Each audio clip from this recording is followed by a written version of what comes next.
Kawawa naman yung ex ko. Kung sino-sino na lang pinapatulan.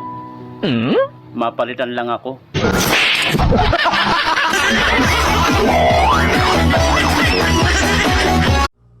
Tinititigan pa lang kita.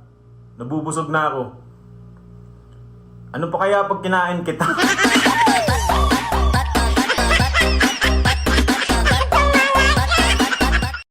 Kapag ako ang kasama mo, walang mangyayaring masama sa'yo.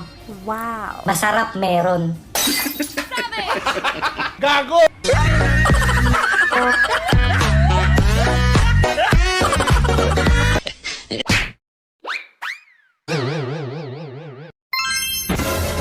Ang boring naman. Naiisip tuloy kita.